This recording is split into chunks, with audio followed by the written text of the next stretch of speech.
Hi, everybody. Welcome to our workshop for today. We're going to be talking about AR face tracking and AR foundation. My name is Luciana Fortes, and I'll be your host for the evening. If you're here, make sure to drop a line in the chat. Also, if you can hear me and you can see me, please do let me know. Just doing a quick AV test.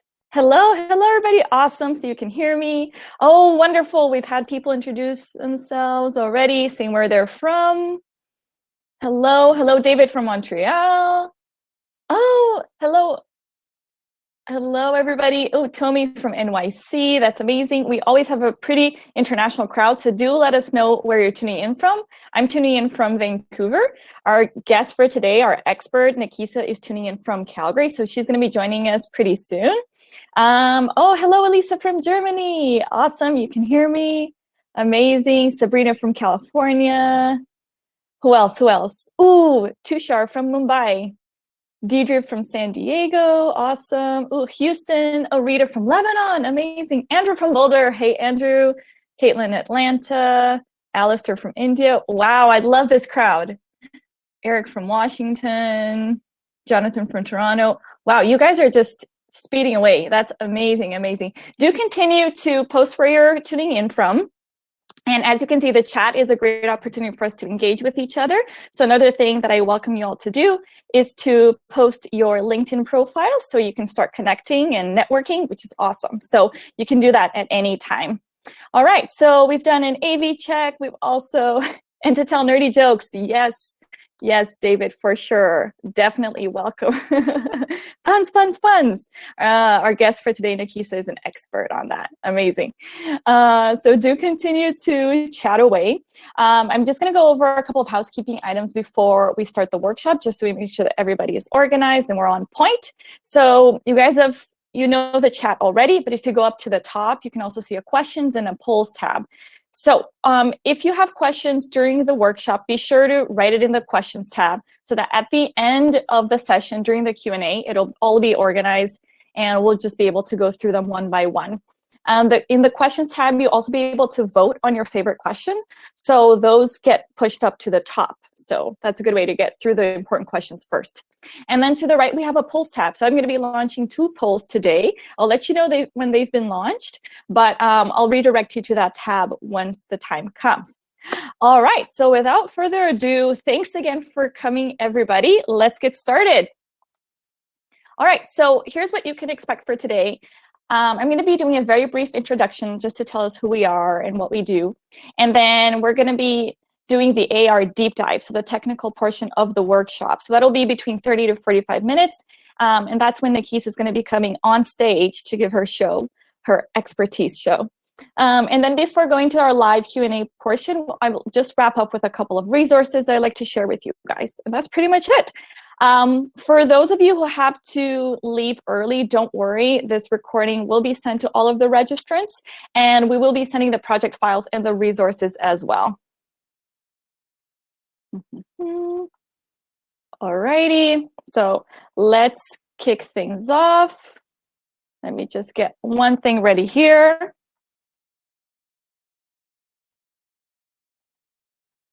Alrighty.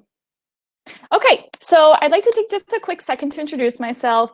My name is Luciana Fortes, but you can call me Lucy, and I'm the Student Experience Coordinator at Circuitry. This is actually my 4th week at the company, so it's really exciting to be here. I love this position. I love everybody already, and it's just really thrilling to be part of this XR community. A little bit about me. I've been working in education for the past 7 years in university prep and also in student experience. And a fun fact about me is that both of my degrees are in dance. And in 2016, I danced in the opening ceremony of the Rio 2016 Paralympic Games, which is where I'm from, Rio de Janeiro. And a little bit about our expert for the day, Nikisa Donnelly. Nikisa is one of our instructors as well as a VR and AR developer. She's a HoloLens and Magic Leap professional. And fun fact about her is that she's occasionally part of a circus. So she and I are both dancers, which is, let's just say that today's going to be a show for you guys. I think you're going to enjoy it. All right, what about Circuit Stream as a whole and a little bit about our team?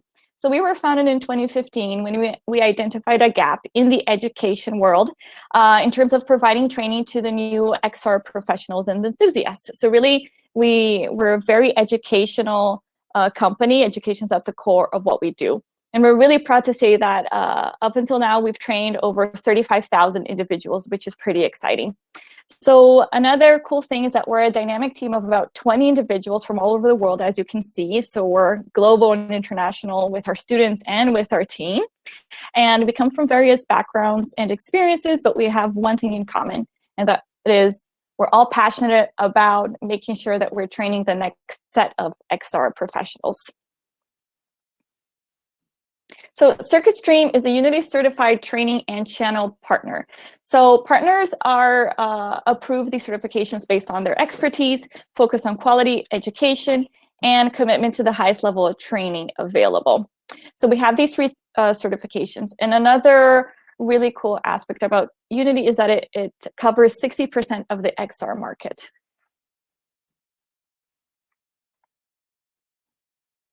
All right, this page with a bunch of logos is pretty exciting as well because it represents all of the students, well, just some of the students actually that we've had the pleasure to train. So they come from all different backgrounds and from all of these big companies, which is pretty cool. All right, so how do we actually offer these trainings? So in addition to our workshops, we have a couple of different academic offerings. So we have 2 flagship courses, XR Development with Unity, which is 10 weeks, 40 hours, and it's a beginner course. We have 2 cohorts coming up in May and July.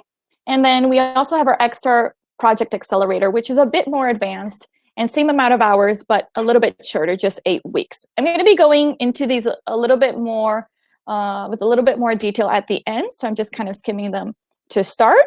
And I'd also like to share with you guys that we also have a shorter course. It's C# Fundamentals, which is the programming language for Unity, and another really exciting course that we are launching today, but I'm going to talk about that at the end because I don't want to take too much time.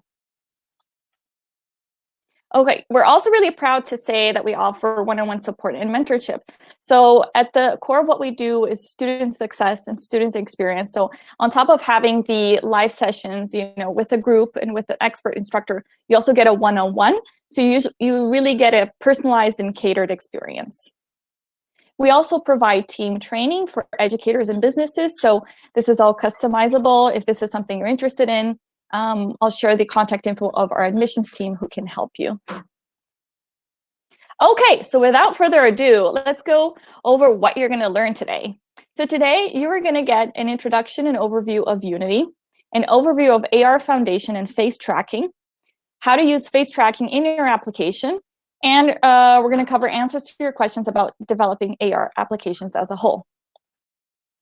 And what are you going to be leaving with? So you're going to leave with a better understanding of AR Foundation and face tracking, practical knowledge of how to get face tracking up and running in your applications, a reference for how to build your own Snapchat-like AR face filter, and basically rocking Instagram and Snapchat with your new filters. But that's a given. All right, so starting with Unity. So Unity is going to be something that we're going to be covering a lot today, but not everybody is familiar with Unity. So I'd like to take a moment just to publish a poll. And what I'd like to know is, on a scale of 0 to 10, how experienced with Unity are you? 0 being you had never heard of Unity up until today, and 10 being you're like the master of Unity. Okay, so what I'm going to do is I'm going to head over to the polls tab. And I'm going to launch this poll. All right, so I've published the poll. I'm going to give you guys a couple of seconds to vote, and then we're going to take a look at the results. And then depending on the results, we'll be catering our workshop to everybody's experience level, or the majority. All right, so let's look at the results. 3, 2, 1. Okay, so everybody's voting. We have about 20% who's at number 1. Also, another 20% is at number 2, and then we have some 3s, some 5s, and then probably we have 1 8. And that's it. Okay, so the number 8 is going to be the expert in the room, but it looks like for the rest of you, you're pretty much beginners, which is totally expected. And you don't need to worry because we're going to be covering what Unity is. So let's talk a little bit about what is Unity. So Unity is a free 3D development engine for building games, simulations, and experiences. Basically, it's the easiest way to begin making apps for XR, which means extended reality, which is just a fancy umbrella term for AR, augmented reality, VR, virtual reality, and MR, mixed reality. So it's a lot easier to say XR. All right, so how do you actually make this all happen in Unity? What's kind of the workflow? So it all starts with your genius idea, and then you put it into an engine like Unity, and then you push it out to an SDK such as Oculus, Steam VR, or HoloLens, and then you push it to that device. All right, so enough about chit chat, enough about all of that. Let's get this show on the road and jump into the topic of the day, which is AR face tracking and AR foundation. Create your own snapshot, Instagram like filter with our very own Nakisa Donnelly. Nakisa Donnelly, I'd like to welcome you up on stage for your show of expertise. I'm going to be dropping off, but as soon as Nakisa is done, I'll come back to wrap us up and go to the Q&A. All right, take it away, Nakisa. Hi, guys. So, bad news is I just spilled my tea all over my keyboard, but the good news is it's all under control.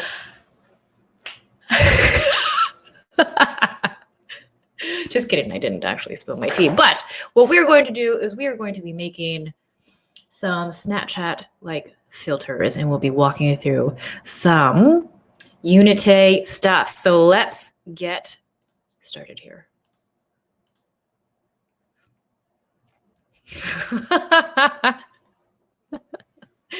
So we are going to be using a Unity version of 2020 because the LTF has been released, and LTF stands for long-term support.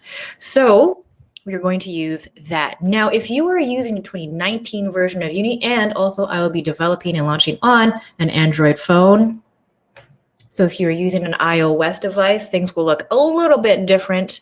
And for the differences between 2019 versions of AR Foundation or Android development in 2020, there is a pretty stark difference.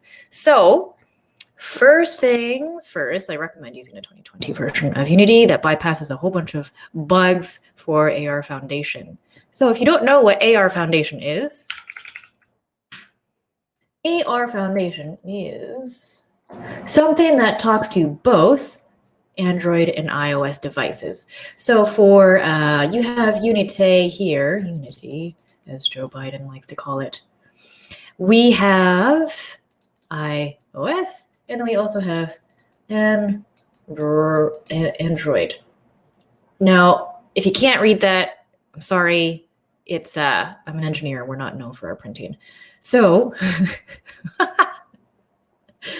Unity's AR Foundation can talk to both iOS, which uses AR Kit, and AR Core. R, not a P, Core. And these are sometimes my writing has been described as a spider that's been dipped in ink and just scrolled across the page. In university, I laminated my notes so my tears would roll off of them. Just kidding. So AR Core is for Android, AR Kit is for iOS, and so we will be using AR Foundation and using AR Core. Now, the thing that ties everything together is this thing called XR plug-in management, XR PIM, because we be pimping our faces. So let's get started with creating the Unity project itself. We're starting from squishy scratch, just like my spiders. So I'm going to be using a 2023.2 version of Unity. So I'm going to go to projects and I'm going to add a new, and because I have multiple installs, I'm going to click on this little drop-down menu and click on 2023.2. And so let's put this in a nice little repository right here. Repository is just a word for a folder that's like in the cloud, and it just stores all your stuff. It would be a bag of holding. Where in Unity Hub do you update? Now, Unity Hub has automatic updates, and you'll see a little pop-up that comes up down here.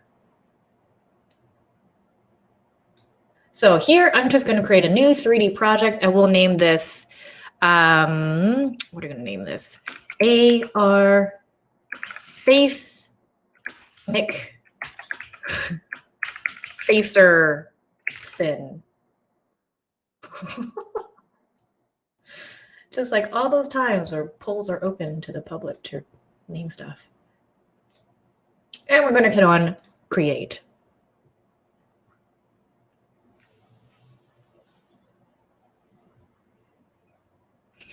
Exactly, Bodie McBoatface, right?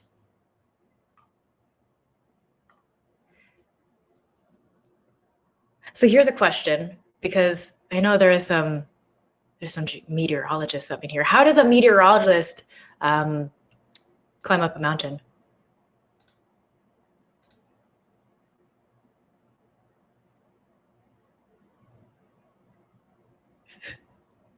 They climb it.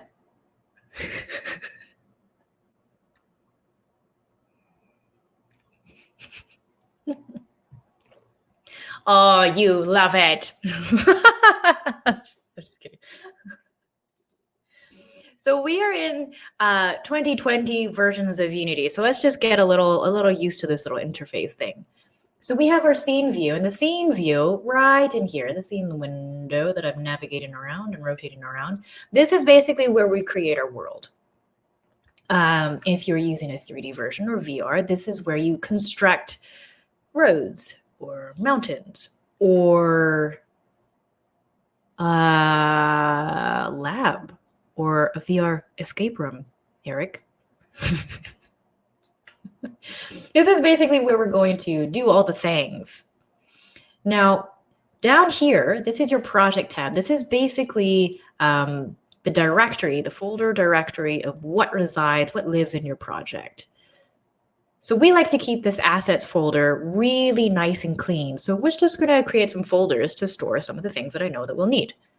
So I'm going to right click in here and go to create a folder. And this folder will be a scripts for the single script that we will write. We won't get too crazy here. And we're going to create another folder for textures. Go into that a little bit later on. And then we're going to create another folder called materials. And we're going to create another folder for a prefabs. Now, prefabs are just prefabricated game objects that we'll be using around the scene. Now, a game object is basically anything that makes up your hierarchy and lives in the scene. It's like how mass makes up everything that's physical, except it's not mass, it's a game object, which can have mass computationally. But that's beside the point. Anyways, so now what we need to do, because this is primarily a 3D application, we need to turn this into an AR application. So to do that, we need our lovely AR foundation. So I'm going to go right at the top, go to Window, and, well, actually, before I do that, there's a very special step. I'm going to go into my Edit and Preferences, because this is a 2020 version of Unity. So what that means is that in, oh, I can never remember where this is. Is it Preferences? Nope, I was wrong. Product settings. There it is, Package Manager. And we need to enable preview packages. So we can check that. And yes, I understand. So this just enables us to see preview packages in our project. So we're going to go to the Windows and Package Manager, and now I'll be able to see all of the lovely preview packages. But we first have to not see the ones that are in our project right here. We are going to go to the Unity registry. So now we can see that lovely preview button right here. Uh-oh, can everyone else hear me? Have I just been talking to myself? Okay, whew. Oh, I mean, it wouldn't be the first time. Usually I just talk to my dog. So in this package manager, we want to download AR Foundation. And AR Foundation, of course, is the thing that talks to both Android and iOS. So we're going to click on Install for the AR Foundation.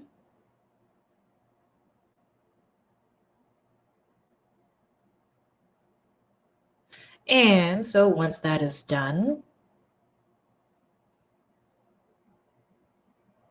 there's another thing that we need to install, because even though AR Foundation has the capability to talk to both Android and iOS devices, we need to install the thing that allows us to talk to it, like a little Babel fish. Because don't forget your towel. Now we're going to install AR Core for Android. So you can click on that. If you're an iOS device, you're going to click on your ARKit XR plugin to install. But I'm going to install AR Core and install.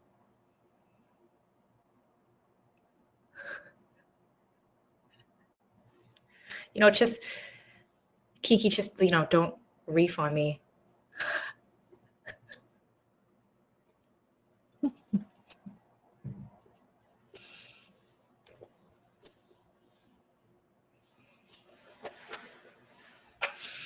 Alrighty, so we are going to do a little bit something special, something real special for all of you artists out there. So what I've done and what you guys are going to get, you're going to get the special repository. But see, I have this nifty little device right here. It's called an iPad Pro. And an iPad Pro, you have something called Procreate. And LiDAR, I know. So in Procreate, you can actually create something called a face paint. So right now I've created one of these ones. So I've created a bunch of different textures for you guys that you're going to get with this little project here. And so the neat thing about this is that when you have a faceplate template, you can it's actually using ARKit to do its face tracking, which all ties into this workshop really, really well. So I've created some textures and I created some textures, and we're going to import that into our Unity project and use them to do our face tracking.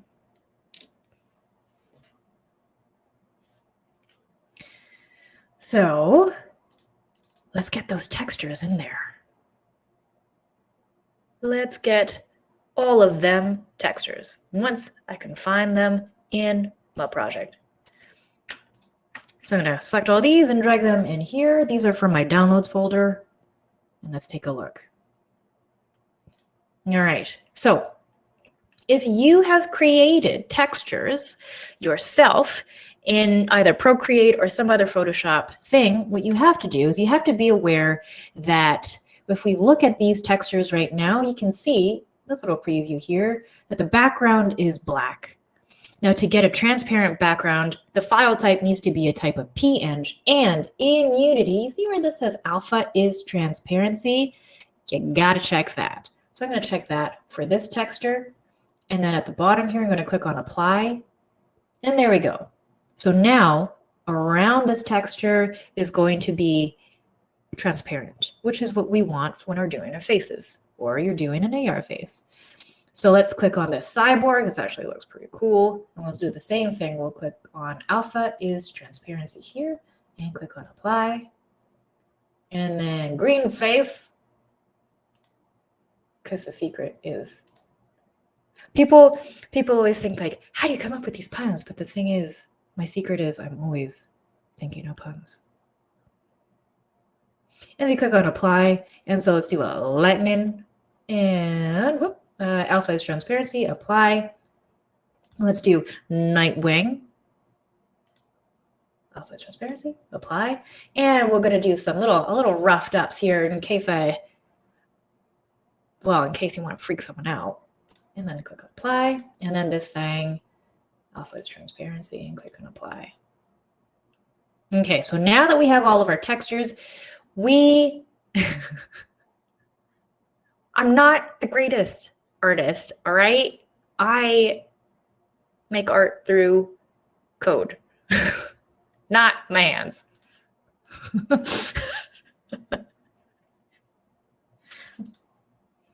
You could do it with MS Paint, absolutely, yes. So let's see. We got that, that. Now what we need to do is we need to create some materials. But let's first take a look at what a material is. Who knows what the difference between a material and a shader is? We're looking at you, number 8 in Unity. Who's the 8? You're right. You're right, Kiki. Shader is code. Shader is absolutely code. But what's the difference between a material and a shader? Material bitmap?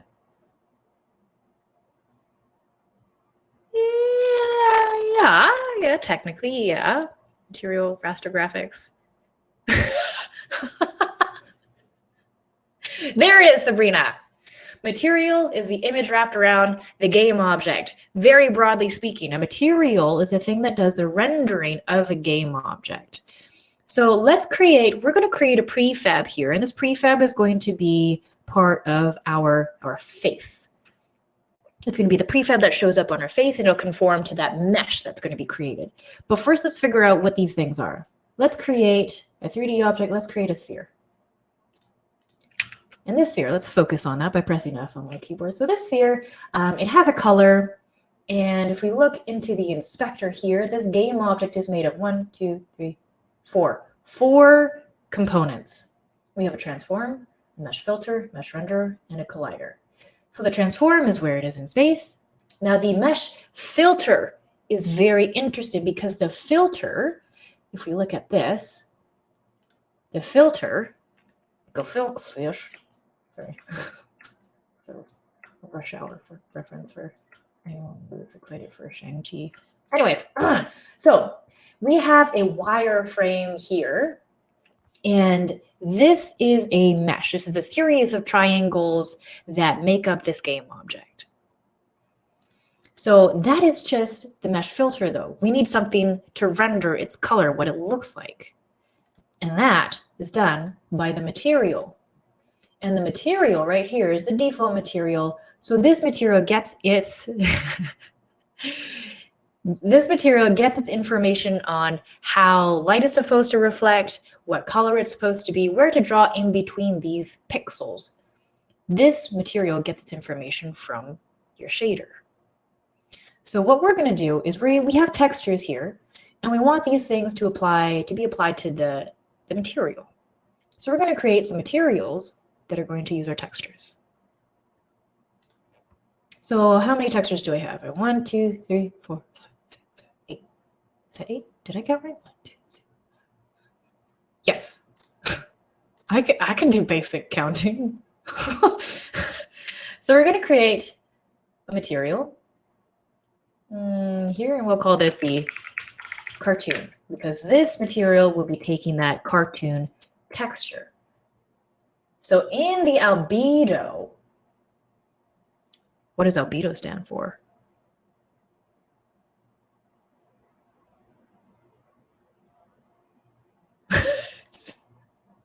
What do you call a type of cheese that isn't yours?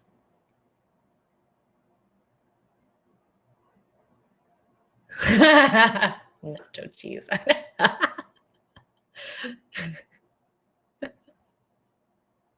I know, man. Give me a break.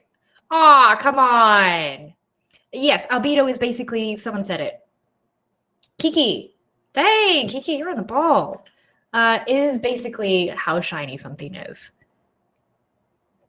So this cartoon, we're going to say that the albedo is going to be mapped to that cartoon texture. So I clicked on that little circle here and go to cartoon and double click on that, and there it is. There is my material. So let's drag this onto the sphere, and there it is. Nice. So let's create the other materials. So we have a clown, cyborg, and all that stuff. You know what? Since I can't remember it, I'm going to create them here and then just drag and drop into my materials folder. So let's create a material, and this will be the pretty clown. And so we're going to do the same thing. We're going to drag this texture into albedo. Now this doesn't look right. We say diffuse reflection, specular reflection. Yes. So this material doesn't look quite right. It's not transparent like what we want it to be. That's because we need to set the shader to tell it to be transparent, or in other words, a cutout. So I'm going to click on this opaque, which is the rendering mode, and we're going to go to cutout. And there we go. There it is the thing. Cool. So it's creepy clown material. I'm going to drag that into my materials folder. And I'm going to create a cyborg. Right click, create material. This will be cyborg.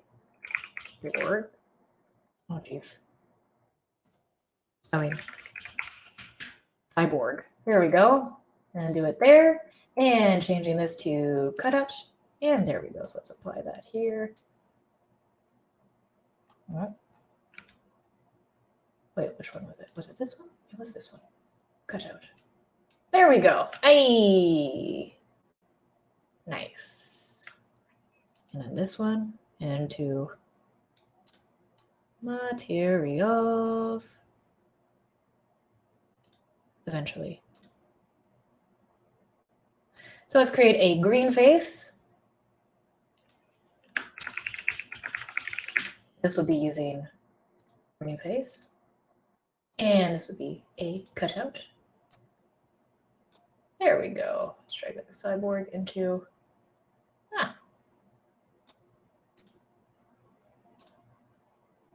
Oh, it already is there. What? I don't remember that. Just swipe it clean. There we go. Green face, materials. Let's do lightning, nightwing, roughed up star. Oh my. Let's just create all of them right now. Let's do another one. Let's do a nightwing. And then we'll do a roughed up. And then we'll do another star. So lightning is going to use this one. And we'll change this to cutout. There we go. Nightwing. And there. And cutout. And then roughed up will be this one. This one is actually my favorite.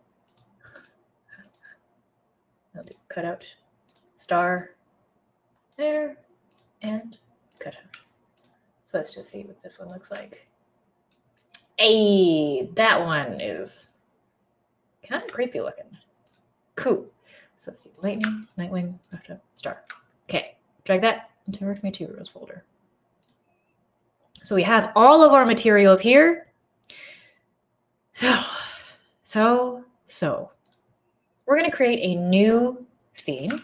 This will be for our AR face scene. Let's go to right click, create a scene in my scenes folder, and this will be called face. There we go. So we need to get this scene all set up and ready to go for AR foundation. So I'm going to right click in my hierarchy, go to XR, and we're going to add two things, two game objects. We're going to do an AR session origin, and then we're going to right click XR and go to AR session. And because there is a camera here, I can delete this main camera from my hierarchy. Don't forget to save. Control Command S. So let's take a look at what these things are. An AR session origin. And that pesky gizmo, let's just turn that down. There we go. So an AR session origin, like in a 3D application, we have this neat little gizmo right here, and that has X, Y, and Z coordinates. What type of coordinate session, what type of coordinate type is this? What is that? XYZ. What system is that? Eric, you be quiet. I see you typing.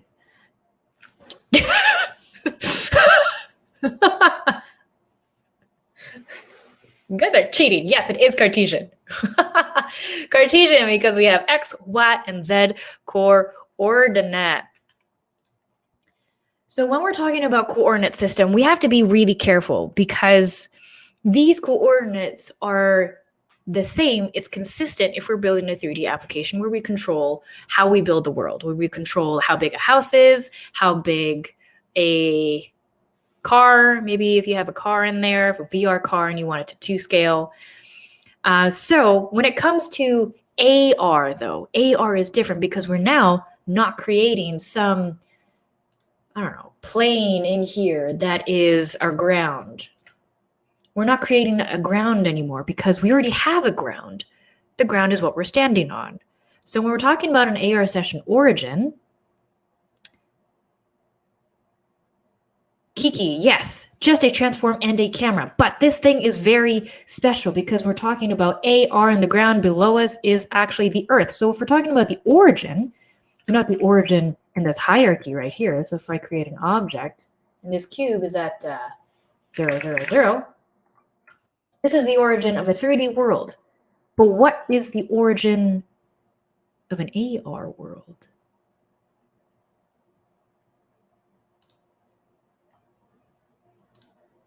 What is the origin of an AR world?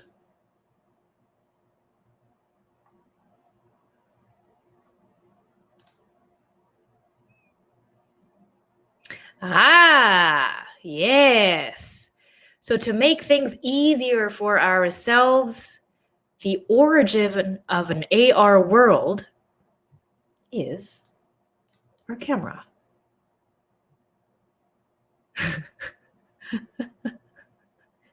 It is actually it might be like a philosophical question. The origin of an AR world, because we don't actually know where the origin of the world is, because like what is it in the middle of your home? Relative to what? But if is it like the middle of your city? Relative to what? Is it the middle of the earth? Relative to what? Is it the sun? Is it Yes, it's a very human-centric world. Ah, so typical of humans. God.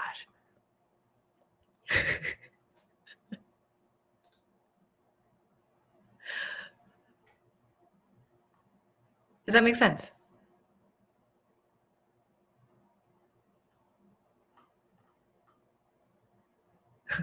Autobots.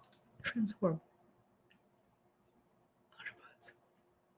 What would Robocop be called if he was a transformer?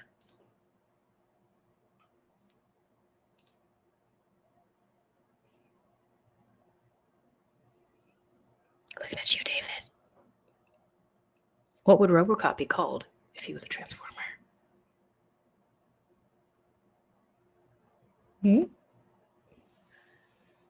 Stoptimus Crime.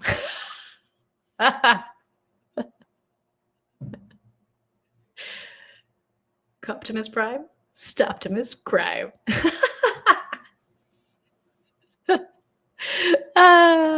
Anyways, so this AR session origin, back on track, is the thing that does a whole bunch of matrix operations to make sure that the origin of your AR experience is your phone, your camera. And the thing that is doing the tracking of the camera's position on rotation is your AR post driver, that thing. So everything starts with our AR session origin right there. And what we're going to do is we are going to create a canvas that has a little button that changes our face material, all these things. So let's click on our AR session origin and we're going to add a component and add a AR face manager. Now this is the thing that controls the tracking of, well, your face. One of my friends likes to say that sometimes people just need a high five in the face with a chair. But that is not today. So you'll notice that in our Air Face Manager, we have something called a face prefab.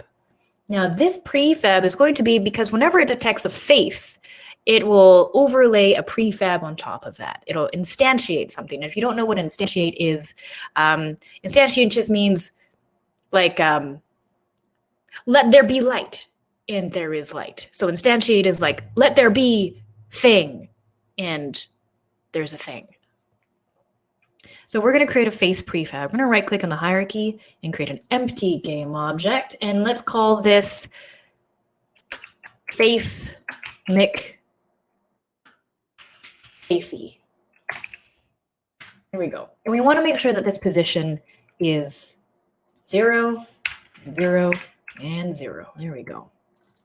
So on this face prefab, we of course need the two things that make up a game object and make up what we see it. We need that mesh filter right here, and then we also need, what's the thing that does the rendering?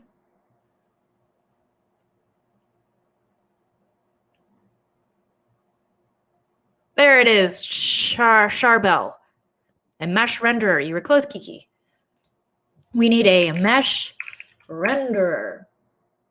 Now we're not going to assign any mesh or any material just yet, and that is because these things are created on runtime. So when we're going to add 2 more components onto this thing, but when this this prefab is, or your face is detected, this mesh filter is going to conform to your face. It'll basically create a game object that's a series of triangles that conforms to your face. Does that make sense?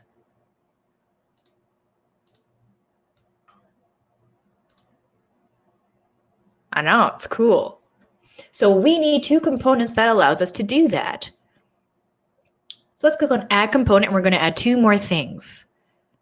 We're going to add AR face, and then we're going to add an AR face mesh visualizer. These are the 2 things that will allow us to create a face out of the mesh filter and the mesh renderer. So when we first detect a face, though, this material is going to be an error. It'll be a pink. So you know what? Let's drag the cartoon on there first. There we go. Okay, and save. So now we need to make this face, McFacey, a prefab. So watch closely what happens in the hierarchy and the color of this thing. I'm going to drag this game object from the hierarchy and down into my prefabs folder and drop it there. And now you'll notice that this thing is blue, and so is this thing right here. This means that the game object here that we're using in the hierarchy is now a prefab. So here's a good question. Let's say this face right there, let's say that face is white or light gray. What does that mean? And this will be for your experienced Unity users there. If we have a square and these sides right there are blue, but this side is that whitish gray, what does that mean?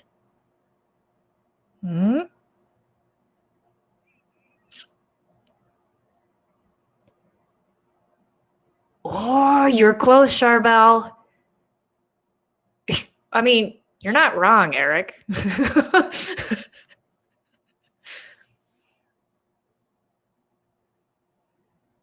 It's a trick question. And it has to do, oh, Nadia, yes. Good guesses. Good guesses. I'll tell you the answer, and you'll know this all very intuitively if you take a circuit streams design course. Just dropping it in there, but you'll know this very intuitively. If you have a white face on this this blue icon here, it means that game object is not a prefab that you're using. It's a 3D model. You're actually using a 3D model that you've imported either from Maya or AutoCAD or something like that, and you can't actually make any changes. So if you see that in your hierarchy, do some questioning. But right now we have face McFacey, and this is a prefab, which is great. So if I delete this, it's actually still there.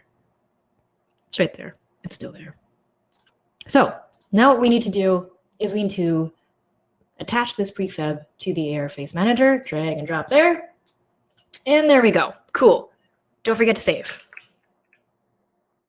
So now we're going to get to the fun part. We are going to create a button that'll switch the face stuff every button click. So I'm going to right click in the hierarchy and go to UI. Yes, your AR Face Manager is dependent on your AR session origin. So I'd highly advise that this is on the same game object here.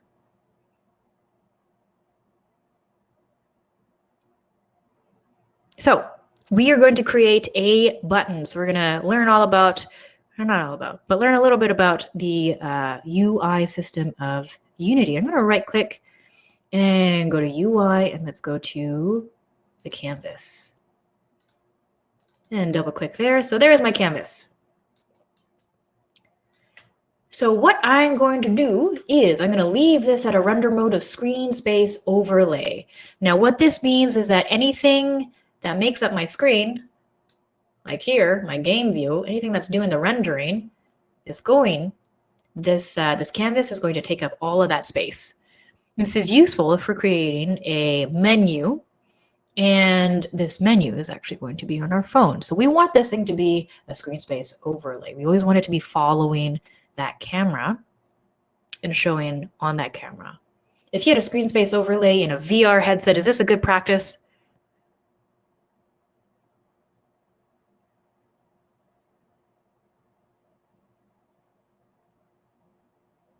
You're right. Win. Vietnamese. You got it first.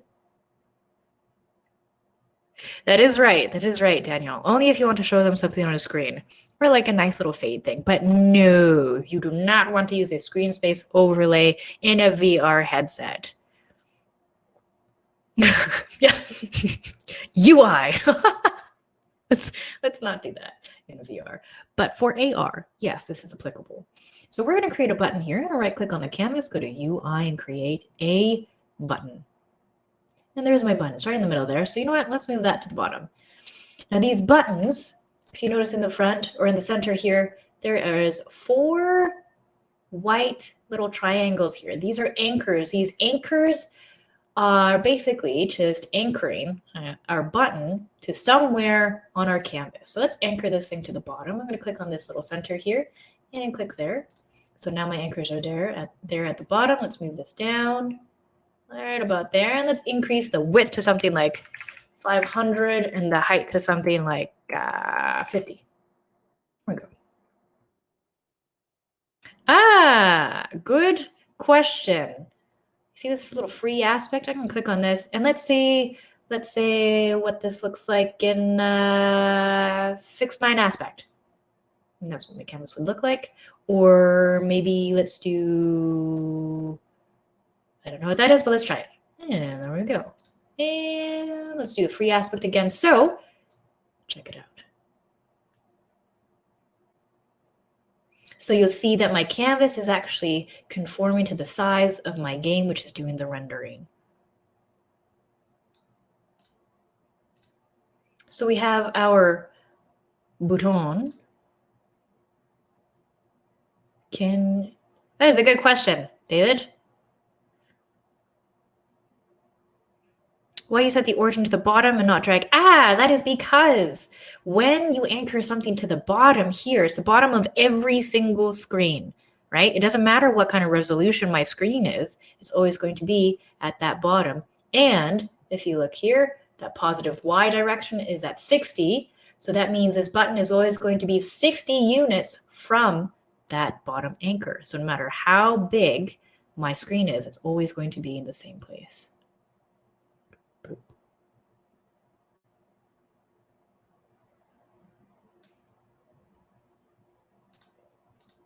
So let's rename this button. Let's change it to range face, like so. And now we're going to get to the fun part. We're going to get to the scripting. I'm going to right click in my script so we can go to create, and let's do a C# script, and this will be called face swap, like that. So now we're going to double click to open that up. Now, when you download Unity, you should also download Visual Studio along with it. Or if you know you're a bit experienced, you could use some other IDE. Like I know some people like to use Rider, but we'll be using Visual Studio, like so. And I'll zoom in here so you guys can actually see. I don't actually know what Emacs is. What is that? I will Google this later.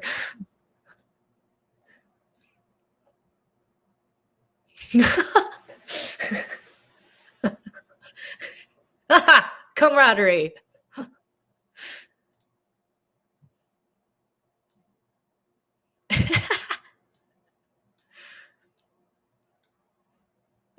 Okay, interesting. Very interesting.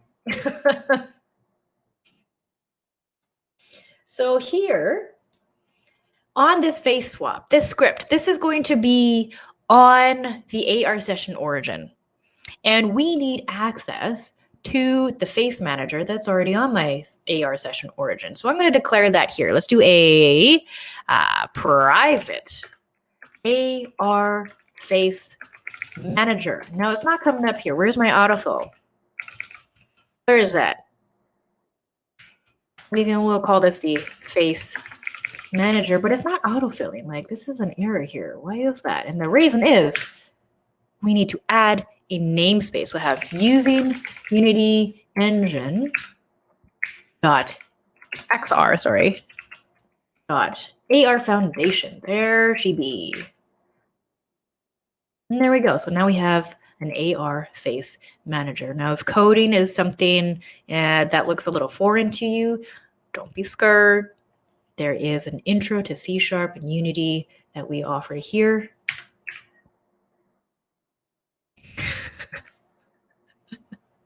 Isn't it, Andrew?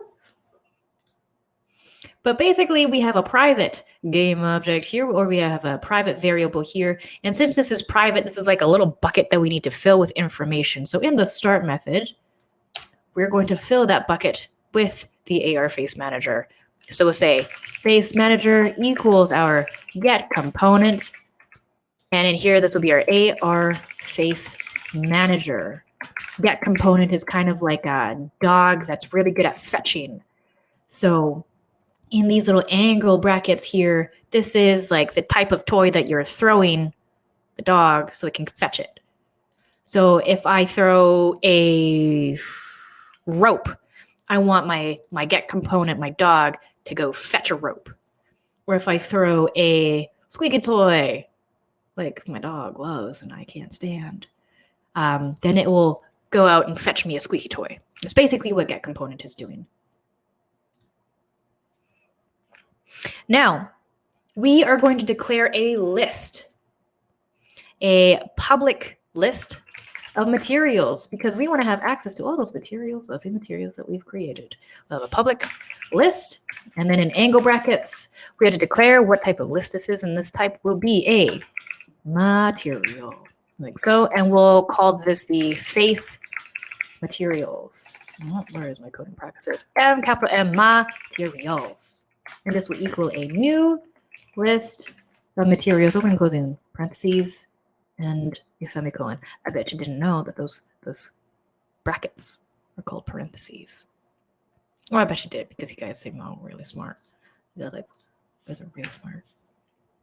And then, to keep track of where we are in the list, we'll have a paint face material index. So we'll have, and this will be a private integer, private int, and this will be face material, capital M, material index, like so. And we don't need this method because we are going to create our own, and this will be a public void. And this public void, this will be called switch face stealer. There's a joke in there somewhere. So this public void, this is going to be called by our button. Yes! What was that thing called? The face stealer. Oh, that was really creepy. Oh, it was it is called face stealer.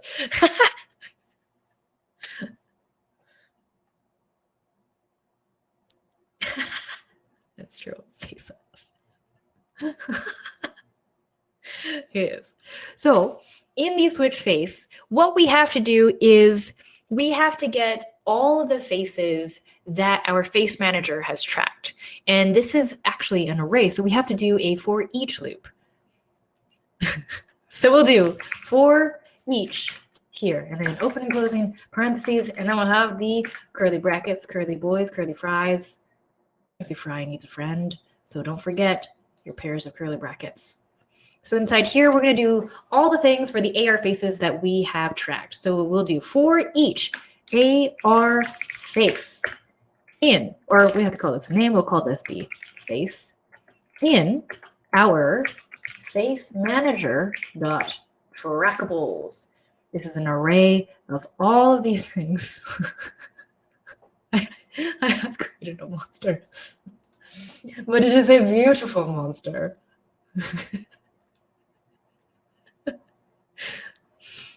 So now what we're going to do is we're going to get the renderer, because remember on this prefab face McFacey, this has the renderer component on it. So we actually need to get this renderer component on this face, and that should switch out.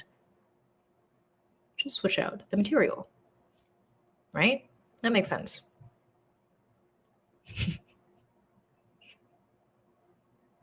Guys, you're making me hungry. So now what we're going to do is we're going to switch out those materials. We're going to say face dot get component, right? We're going to fetch that thing, and we're looking for a type of mesh renderer, open and closing brackets, and then a dot material. We can't just get a material here. We can't just get that because it could just be any material. But we actually need to get the renderer here and then the material. Oops. Oh, correctly. Renderer. There we go. Material. And this will equal something in our list here. This will equal our face materials. And then in square bracket, it will be that face material index right there. So if you are not sure about lists and how to use them, you can take our C-sharp course. So now what we need to do is we need to increment through our list here. Oh, and let's set the face material index to be 0 initially as the default. And then we're going to increment our face materials by 1. So face material index plus plus, incrementing it by 1. And then we have to check, because like if we just say face material index plus plus, eventually this number, this integer, will be greater than the list of materials that we have here. So once we reach the end, we'll reset everything back to the beginning. So we'll say here, if in parentheses, a nice little if statement. If here we'll say face material index equals face materials dot count. And then we're going to reset everything. We'll say face material index will equal 0. Save. Making sense? You'll be shocked, but this isn't actually the hardest part. So this is done. Let's go to, let that think for a little bit first. And then we'll go to our error session origin, and let's attach that script. Face here, face materials. And how many tiers do we have? We have 8, right? 1, 2, 3. Actually, let's just do 8. There we go. So let's drag cartoon in there, creepy clown in there. Let's do cyborg there, and lightning, Nightwing, roughed up, star. Oh, we actually only need 7. There we go. Now I'm going to do some adjustments with this rough up. I'm going to say the smoothness is up to there because it looks a little bit better. Oh, I did miss the green face. Oh, good eye. Good eye. Thank you. Whew. But now that we have that, we need to assign that method to this button. So in this on click, we're going to click on that plus icon, and then we're going to drag that AR session origin because we are looking for that face swap script and then the switch face, that public method that we have here. Now, here's the hard part. The build settings, building it onto the phone. So let's go to File, Build Settings. First thing we need to do, add open scene, which is the face. If you don't have a scene here, we won't build anything, and then you'll be like, why isn't this working? It's because we don't have a scene in there. And then we're going to switch to either Android or iOS. I'm going to switch to Android there. That's the real question now, isn't it? We'll see. We will see. And we will switch platform.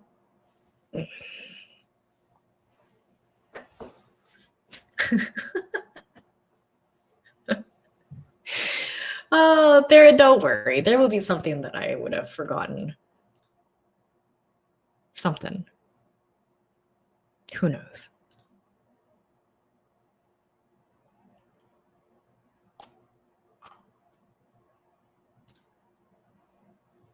One of my favorite holidays is Halloween, but I was thinking that, like, why are ghosts so bad at lying?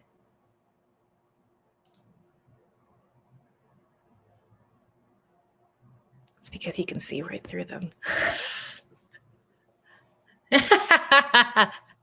Yes.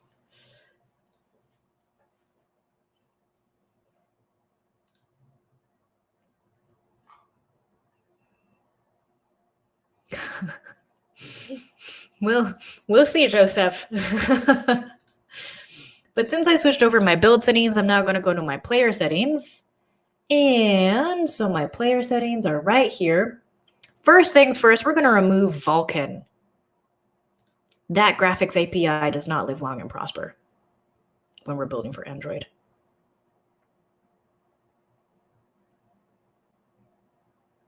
Although I should hope that everyone here will. And everyone else.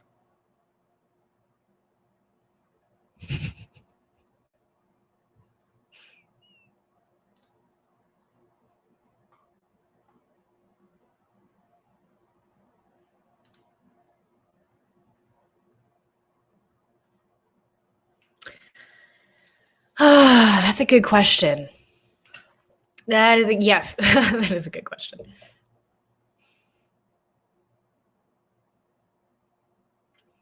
Well, I mean, like, I may own a lightsaber or two over here. But now that Vulkan has been removed,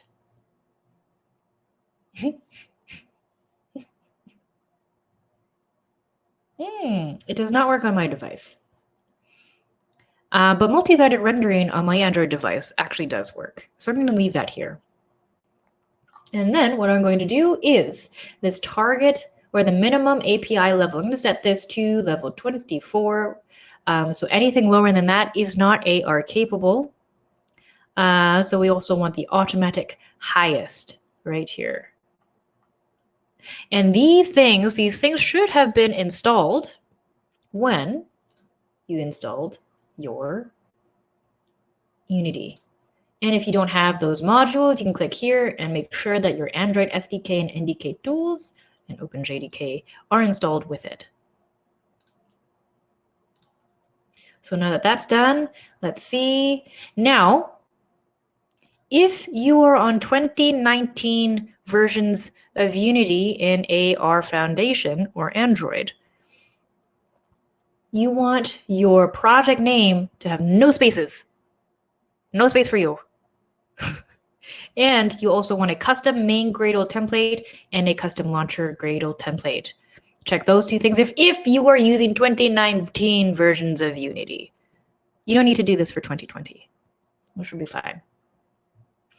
But then what you do want to do is you want to go back to your XR plugin management and check AR core there. If you have AR kit, you're going to check AR kit. And there is that. Now I believe, is that it?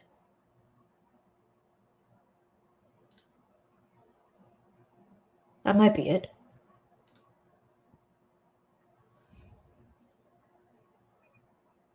I'm forgetting something. I just know that I'm forgetting something. But we'll try it. So my Android device is plugged in by USB.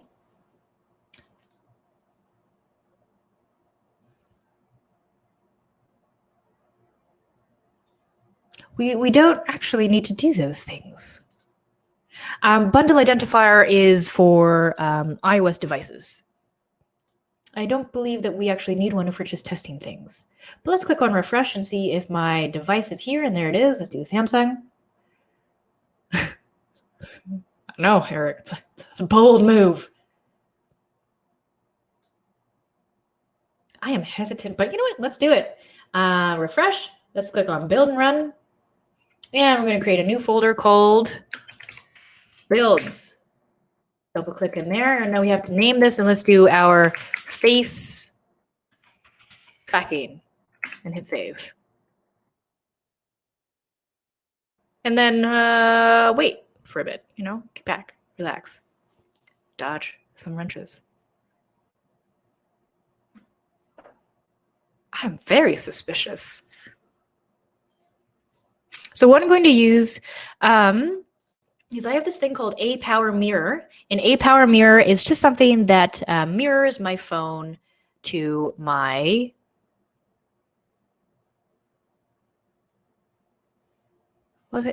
mirrors my phone to my computer.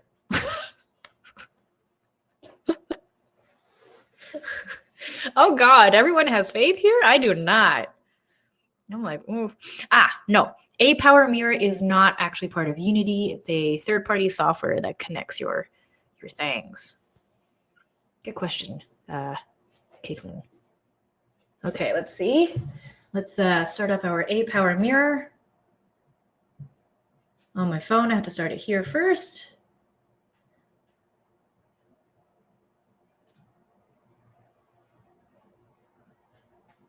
And here, all right.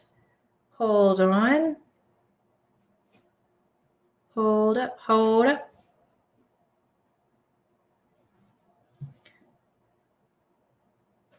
Just give me a moment here.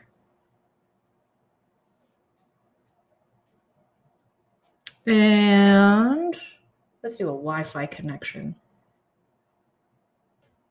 Hold on, mirror. And there. Start now. And let's see, there it is. Hey, ooh, that's a different one. Okay, let's see. Hey, there we go. There is that creepy clown. And then let's do this one. So this is that little cyborg there. And then we have the rough knight. Neat. And this is the green face. And there, nice. Nightwing. And then there it is. There we go. And that is your face tracking. There she be. There she be. So, yeah. Wow. First try.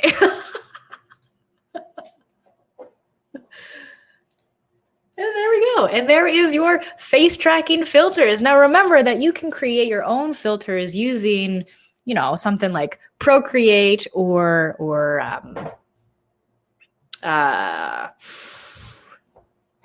Photoshop. There's the other one that I was thinking of. It is really easy. It is super easy. and a lot of fun. So, yes.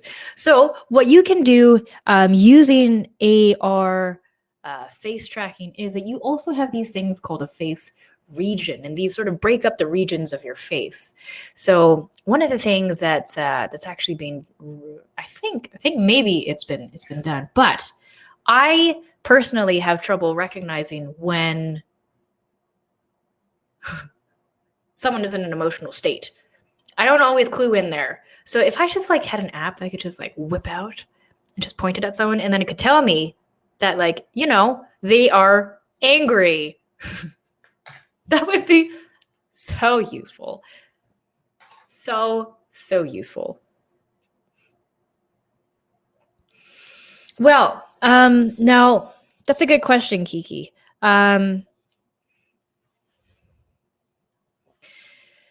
Their AR Foundation does not have hand trackers. There is a third-party software that you can use to track your hands in AR, though. I actually have a little demonstration of that too. I wonder if I still have that.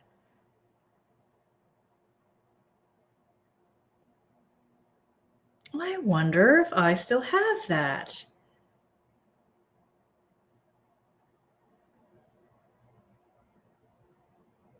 Hold up. Ah, yes, I do. Somewhere there. Okay, let's unplug this one, and I'll show you some hand tracking. Ah, there we go. Okay, so there is, there's a puppet. He's a rag doll. So let's see. Let's back up a little bit. Oh, my dog is not. Oh, he is behind me. Excuse me, puppy. There you go. So for hand tracking, there is my hand. So I can grab that, and then let's also maybe grab this thing. Oh, he's floating. There we go. Yeah. There we go. So you can actually use hand tracking. You can actually use hand tracking in AR using third-party software. Yes, Motion. That is it. And thus concludes your hand tracking. The poor person's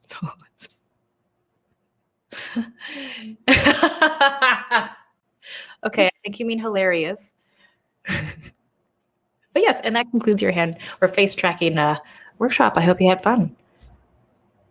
I feel like I had to start crashing your guys' party, otherwise we're not going to get to the questions. So I'm here as question police. That was awesome. Thank you so much, Nikisa. Everybody, a round of applause for Nikisa. I would have to say that was puntastic. Okay, I'll get better. I'll train with you a little bit. Okay, I'm gonna take a couple of seconds to wrap up, Nikki, so you can kind of stick around, or you can. Okay, cool. Everybody, can you all hear me and see me? Yes, clap, clap, clap, clap, clap, clap. Okay, good, awesome. So that was amazing. I'm never gonna top that, but I'm gonna try to follow that.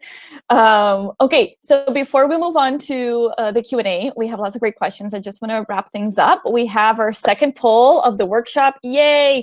So we'd love to know, from a scale of 0 to 10, how likely you are to recommend this workshop to a friend. So this really helps us to cater our workshops, make sure that we're providing awesome content for you guys. So I'm going to go ahead to the poll section, and I'm going to publish it. And it's live. So if you could take a second to vote, that would be awesome. And meanwhile, I will go back to sharing my screen.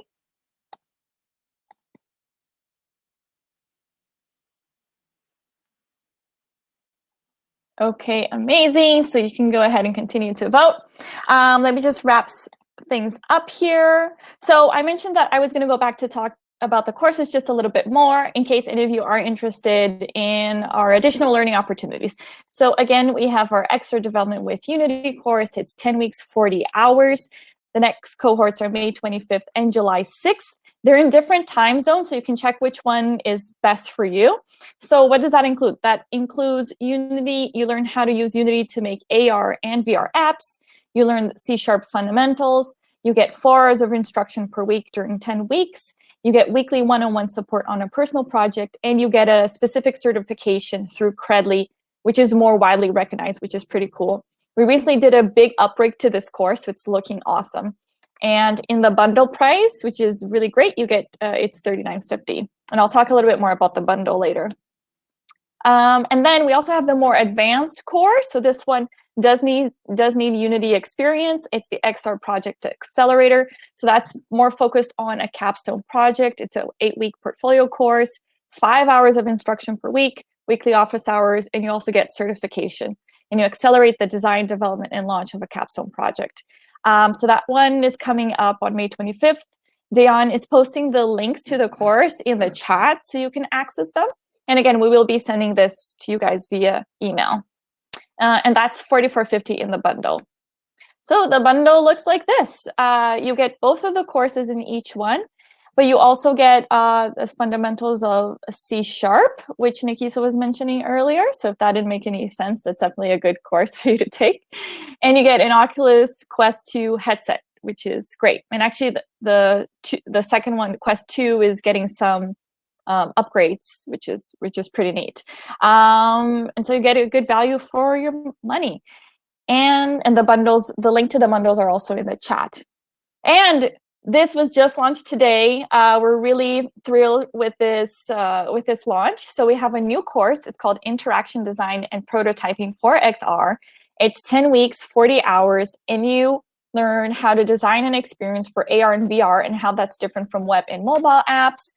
You learn the best practices and patterns of design applied to XR, understanding usability for XR, techniques and tools of design, and how to create XR prototypes.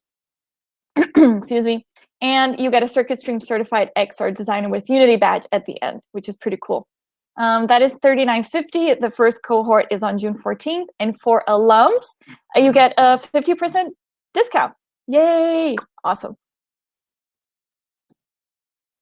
All right, so Dan also posted the link to that as well, so you can go and check it out. And we have various different payment plans. We have 3 different ones, so that provides a lot of flexibility. And again, we have the customized team training if you're interested in that. I'm going to post the contact info of our admissions team. All of these courses, well, most of them, the longer ones, include the one-on-one sessions with an XR expert, but those can be purchased on the site as well. So more information on our website about that. And if you'd like to download a syllabus or take a look at any of these courses, you could go to circuitstream.com/learning, and all of our courses are going to be listed there.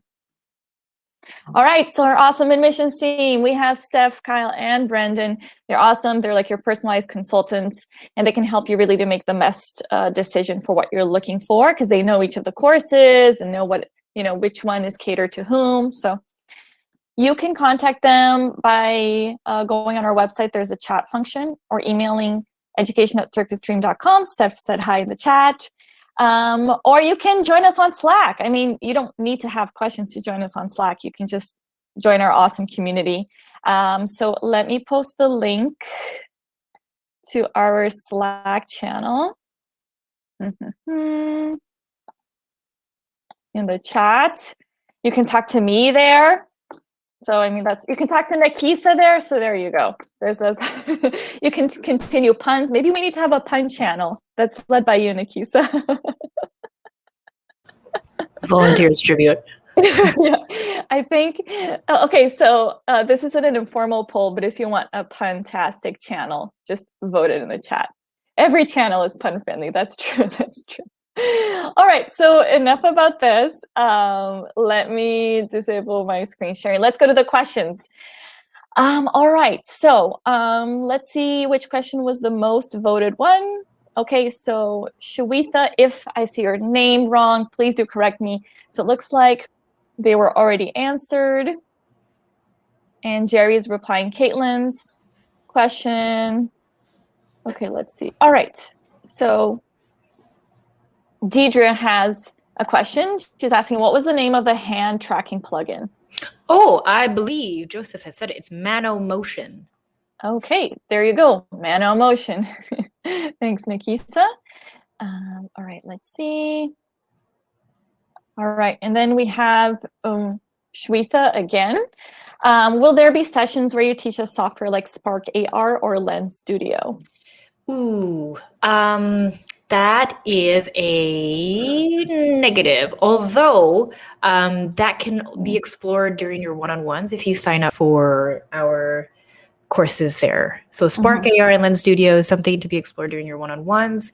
In the courses, we teach the fundamentals of, programming, design, and of XR technologies using Unity. I believe Spark AR is from Facebook, Facebook. And I'm not sure about Lens Studio, but that's probably something similar. Yeah, that's why the one-on-ones are good because they're customizable. So even though the course might not have everything that you need, you can still shift it in another direction. Yeah, exactly. Awesome. Thanks, Nikisa. Thanks, Shweta. And then, Jerry's just on fire. He's answering all of the questions. Okay. All right. So now we have Soterios. Can you detect smiles or emotions as events or via blend shapes? Yes, you can detect blend shapes using face tracking. However, it is specific to iOS devices, so ARKit, not AR Core. So if you're going to want to detect smiles or emotions, you will need ARKit or an iOS device. Okay, awesome. Thanks, Nikisa. Thanks, Shweta. All very good questions. All right, let's see. Oh, Lens Studio is from Snapchat. Oh, snap. All right, answer live. All right, sorry, just going down the list here. All right, so John Doe is asking, do you have an ISA program?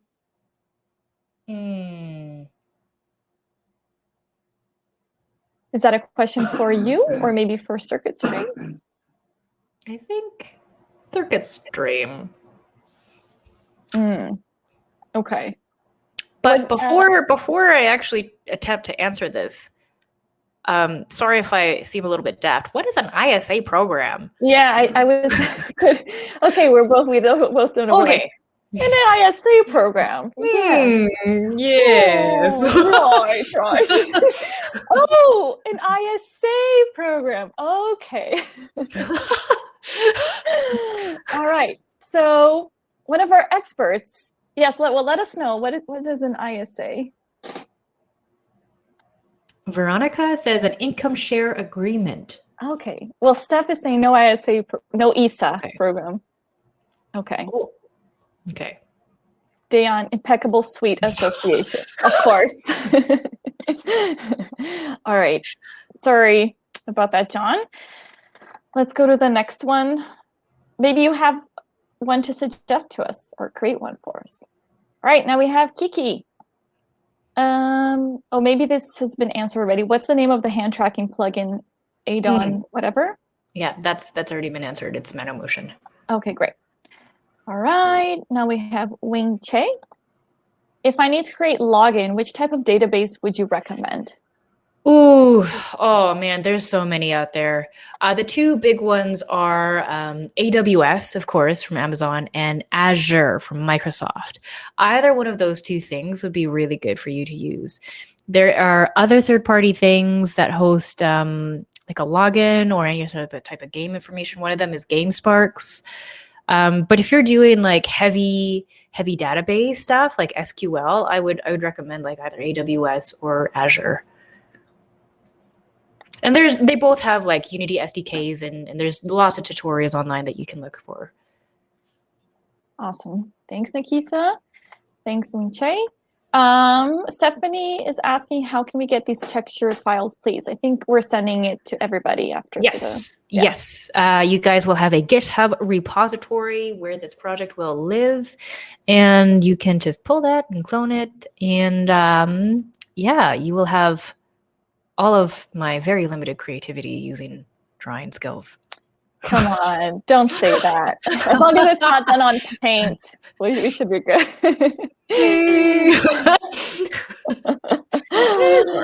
Yeah. All right, Dennis is asking, how can you explain how to use facemesh.fbx from AR Foundation templates?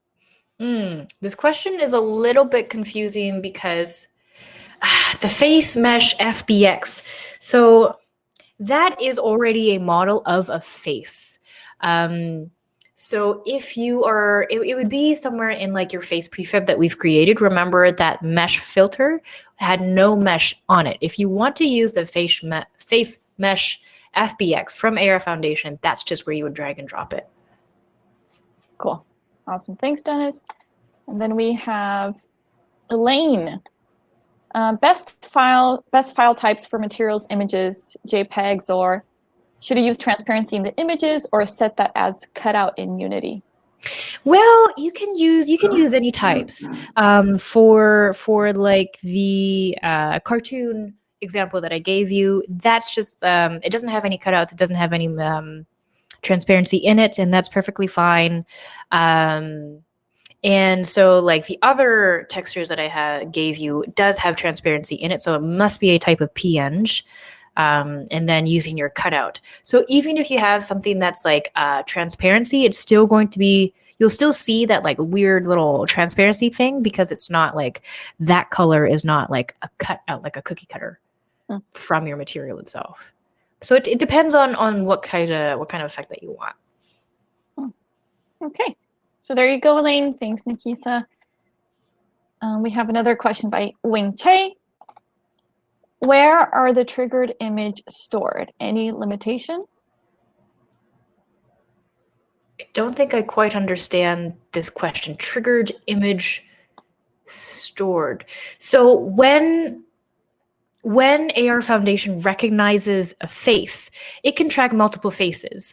So that's stored in an array. So what we want to do is we want to loop through all of those things, which I'm showing you in that little script there. We're looping through all those things and exchanging the materials out from those things. So the trigger is actually just detecting your face. And when it detects your face, it instantiates that prefab that we created.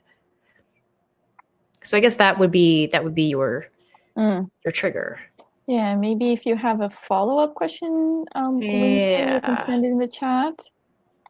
We'll keep an eye out. Okay. Well, let's go to the next one. Let's see. Oh, okay. By Kiki. So why did this course ask which device we'll be using, but didn't have Android or iOS as options? Rhetorical question. Good question for a rhetorical question. I'm not quite sure why the Android or iOS weren't listed as options since this is an AR workshop. We'll just have to update that little survey there. Maybe we were trying to test if everybody was actually reading everything through. There you go. Yeah, we were totally testing. It was all a test. And Kiki, you passed. You passed. A+ for you. All right, great. Another question by Wing. Once creating the app in Unity with AR Foundation can be published to App Store and Google Play, or does it have to be a rewrite? Yeah, you can publish the app that you've built with AR Foundation in the App Store or Google Play. I don't believe that you have to rewrite it, as long as you have all the files necessary for publishing it and all the documentation all set up and ready to go. And, you comply with Apple's guidelines and Google's guidelines for creating apps. Okay, awesome. Thanks, Nikisa. Thanks, Wing Che. I think all of the other ones. Oh no, we did have some other ones. Let's see. Okay, some newer ones. I think Jerry, it looks like you're still replying to Caitlin. Do you want to? Should we wait, or do you want Nikisa to reply live? What's the question? Where can we use our Snapchat like filter? The HoloLens?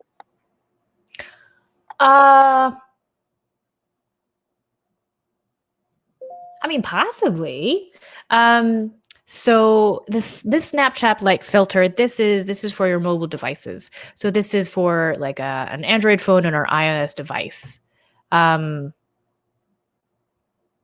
You could possibly use the HoloLens. I believe Azure for Microsoft has like it has cognitive services that it's like a machine learning as a service. So you can train it to recognize objects or faces and whatnot, and then apply like that texture to them. So it's possible. Okay. And Jerry might give you more feedback on that. So stay tuned, Caitlin. Okay, so let me make sure if we have any. Oh, we do have some that are not answered. Okay, another question from Elaine. Can AR be mapped to or projected onto objects in a live 3D environment? Yes. Yes, it can. I have actually experimented with this projection mapping, it's called. So yes, you can actually detect your face in real time and project that onto a face. I've actually done, I don't have any examples of it right now, but I've actually done like a little experimental thing. But yes, it is possible as long as your device is talking to some sort of projector, then you can absolutely use an AR image that's projected into the environment. Very nice. Thanks, Elaine. Yeah, that's super cool. The other way that you could do that's not in real time, you actually have to program it, is like something called like Lightform. But anyways, that's going into like weird artsy projection. That's part 2 of the workshop. Yes. That is a Slack conversation. There we go. Actually, on Slack, we do have a couple of channels, a channel just for music, a channel just for art. So those conversations definitely have a place there if you'd like to be continued, right? And we have another question from Elaine. Wow, that's cool. So yes, that is cool. Answered. All right. Now from John. So John is asking, how long did it take you to get as far as you are? Good question. How hard are you willing to work? It depends. It's like, you get what you put in, right? If you want to go really far in a short amount of time, that's going to be a lot of work. Or if you want to get really far in like a moderate amount of time, you do moderate stuff. Or yeah, it all depends on how much you're willing to do. What was your investment, more or less, Nikisa? Do you know? Do you have a sense, or did it kind of vary throughout the years? Oof. Good question. Cue elevator music. Oh, Jeopardy, I guess. Oh God, pass. Would you like to ask the audience? Would you like to make your call? Or would you like to eliminate 50% of the answers? Oh my God. To be continued on Slack. Do you want to use that? Let's do that. Let's okay. I'll answer you on Slack. Okay, good. All right. So another question from Caitlin. How can I use your filter? Right. So a GitHub repository will be provided to you in an email after this workshop, and you can dig through that and build it onto your phone and have it on yours. So you can use these filters whenever you want. And rock out on Instagram and Snapchat? Yeah. Nice. Yeah. Social status is going to go way up there. Yeah. Nice. All right. So another question from Elaine. Elaine is asking, is there a way to project the AR objects into a room, or do they only... Oh, we answered this question already, right? Well, this one is a little bit different. Okay. So if you want to see like volumetric AR objects, that is going to have to be through a headset, like the HoloLens or like the Magic Leap. Those devices have that like spatial awareness that you can see through your headset itself. If you're talking about like you don't want something on your head, then you're probably going to have to construct some sort of like holographic prism or something that projects light from the bottom and shows you that thing. But if we're talking about AR objects, currently the accessible means for us is using our phone or a head-mounted display. Okay, Awesome. Thanks, Nikisa. All right. And Jerry's going to be answering Kiki's question, which is the capstone project of your own choosing, or is it assigned? So this is with regards to the Accelerator course. So Okay, so it's a product of your own choosing. Anything that you Yes. want to do. That's what we're here for. I think that, okay, Jerry, sorry. I think if I click on it, done answering. Oh, does it not allow you to answer? I'm sorry. But yes, it can be one of your own choosing. Yeah, maybe Jerry, if you still have if you have a written answer for Kiki, you can send it in the chat. Sorry about that. Okay, so it looks like we've answered all of the questions. Let me see. Yes, it looks like we did. But if anybody has any other questions or would like to continue, you know, puns, questions on Slack, you have the link. I think we'll be sending it to you via email as well, so you can access that after the workshop is done. Great, yeah. So Jerry, Kiki is asking you, but it shouldn't be anything really different, but I see he's writing something, so you should get an answer. So anyways, thank you again. A round of applause to Nikisa for her awesome expertise and humor function. And thank you to the audience, the attendees for being a great crowd. And we have another workshop next week. It's Intro to AR. I believe. So you do have all of the other workshops, and we have an open house that's coming up. It's all on our website. Be sure to check that out. And thanks for being a great crowd. And I'll see you guys next time. Hey. Cool. All right. Bye. Bye, everybody.